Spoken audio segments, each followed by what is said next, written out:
खबरनामे में आपका दोबारा इस्तकबाल करते हैं। पीडीपी सदर महबूबा मुफ्ती ने कहा है कि 35A के साथ अगर कोई छेड़छाड़ की जाती है तो रियासत जम्मू कश्मीर का मुल्क के साथ रिश्ता खतरे में पड़ जाएगा।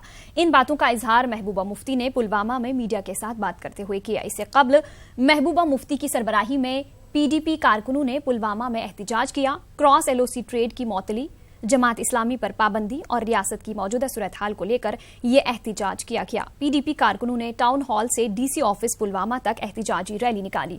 उन्होंने JKLF के सरबराह यासीन मलिक की रिहाई और LOC ट्रेड की बहाली की मांग की। उन्होंने जमात इस्लामी पर पाबंदी हटाने का भी मुतालबा किया।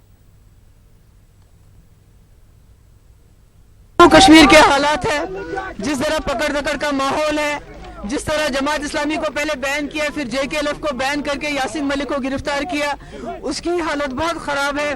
उसको जेल में बंद किया है, वो बहुत बीमार है, उसको रिहा किया जाना चाहिए। इसी तरह आपने देखा जो मुजफ्फराबाद रोड पे जो कारोबार चलता था उसको बंद किया है।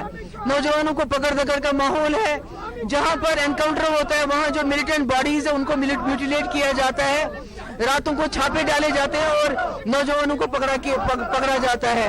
तो इन सब चीजों के खिलाफ, और जो हाईवे पे 2 दिन बैन होता है, आम ट्रैफिक नहीं चल सकता, इन सब चीजों के खिलाफ हम इस वक्त प्रोटेस्ट कर रहे हैं। 35A के साथ जो भी छेड़छाड़ करेगा तो मुझे लगता है जम्मू कश्मीर का जो रिश्ता मुल्क के साथ है वो खतरे में पड़ जाएगा। जो मिलिटेंट फैमिलीज है उनको हरासा किया जाता है। अगर मिलिटेंट है तो मिलिटेंट फैमिली को क्यों तोड़ फोड़ की जाती है, उनके घरों में उनके भाई, उनके जो घर वाले हैं उनको पकड़ा जाता है, उनको हिरासत में लिया जाता है।